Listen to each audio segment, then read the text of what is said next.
What's up, you whiny wisecracks? It's Wacky Wednesday. Obviously, you know that because I told you that earlier. But I'm here in the damp garage. Let me tell you why. Because this is my freezer of destiny.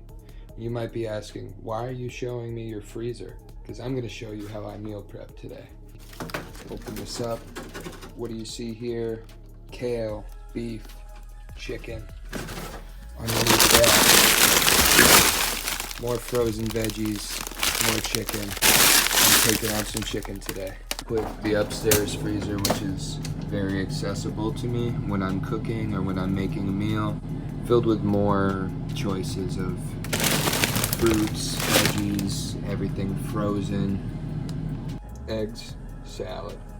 But you'll see these containers, which come in very handy, that are filled with whatever I need for whenever I need it. I'm no hippie. Those frozen veggies have all the same macronutrients that you need to get your gains or get your results, whatever you're looking for. What I like to do is I like to make up a bag, weigh things out on my scale according to what I need for that meal. And then from there, I put the rest in a Tupperware, as you saw in my fridge. Pick as I want, as I go, buffet style. I like to have options. I'm gonna set my oven to 350. Let that preheat. My glass dish, my roasting pan. What I'm gonna do is I'm gonna take this coconut spray and spray down these dishes. Why I like to use the spray is because it's got no fat, but all the taste. So spray that down.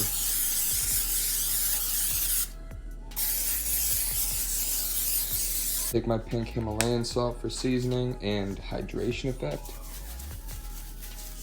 Because I'm a runner, I take in a lot of sodium. And the best way to get it is pink Himalayan sea salt. Bland sounding, right? I know. But as I said before, everything that I cook, I choose buffet style. Typically when I recook it, I re-season it as well. For chicken, we have our potatoes. I'm ready to eat. Just kidding. Chicken has been rolled over. Same with the potatoes. You want to get them covered in the oil and the salt. However, the salt that's on the bottom of the pan will rise with the heat, and it'll season that chicken, and it'll season the potatoes the same way. Before you put the potatoes in the oven, you want to pierce them with this fork so they don't burst inside the oven. So the importance of the frozen veggies and the importance of making an abundance of food like this is not everybody has time. This is an off day for me. This is why I take this time in between responsibilities that I have to be responsible with my body, which is fueling my body. So with the amount of potatoes I used at 350, it's gonna take about an hour and 15 minutes, which is the same amount of time it's going to take for this 5 pounds of chicken to be done because it's being cooked from frozen. I like to cook from frozen because it keeps it nice and juicy and it gets a lot of the fat out with the amount of time that you're baking it. The oven beeped. I'm going to take these trays and put them on in.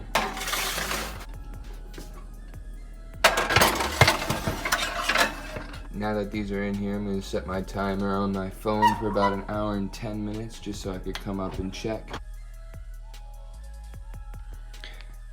I worked up quite the appetite, and I don't really want to wait to eat while I'm waiting and enjoying the smells of baking chicken.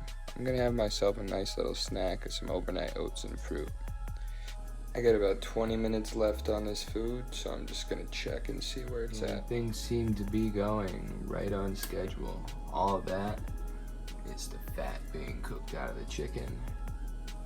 And we got some nice golden brown potatoes.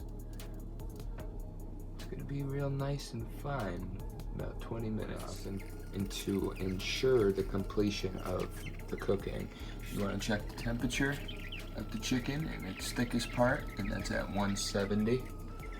So that's finished. And with potatoes, this wants to go right in with no resistance. So we've got some done potatoes, we've got some done chicken. The next step is to drain the fat from that chicken. Once you get rid of that excess fat, you want to plate it up and let it cool off for another 10 minutes. Then what I like to do with my food once it's cooked is cut it and put it into the Tupperware.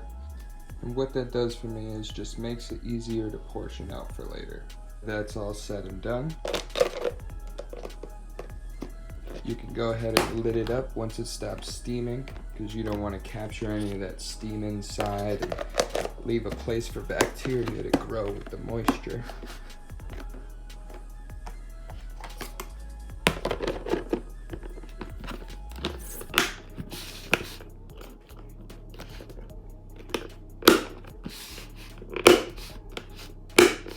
And then throw it in your refrigerator.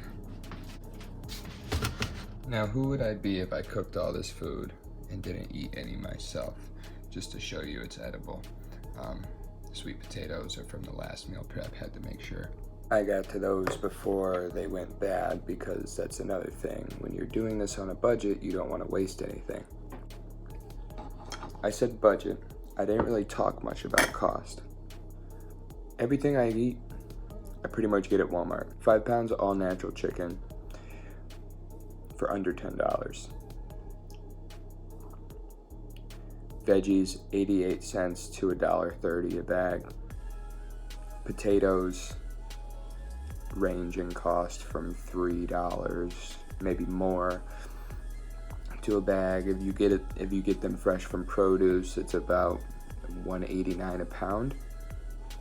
So I spend probably $100 to $150 every 2 weeks, and that's including protein powder, that's including snacks, that's including things that aren't bare necessity. Probably on bare necessity, I'm spending $70 a week on fueling my body and getting results from it. Not every meal prep plan has to be, hey, get a bunch of Tupperwares, fill them up with pre-planned meals. The buffet style is the best thing that works for me. I like to use my different options and have choices every day. Sometimes I want peas and carrots instead of broccoli. Sometimes I want green beans. It's all based on what I want. And that's the best way to do it.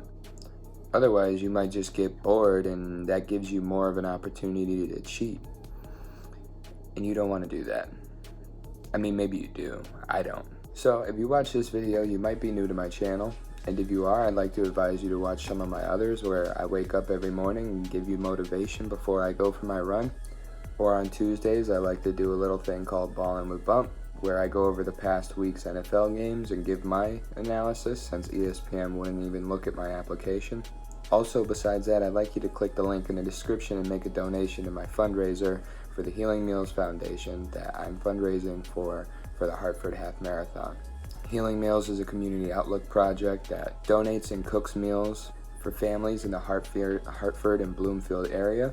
And they also push an initiative that gives a positive incentive to volunteering within children and adults. Thank you for taking the time out of your day to spend a little bit of my day with me. It's been a wacky Wednesday, and I decided to do something different with you. So now that that's over with, if you don't mind, let me pig out.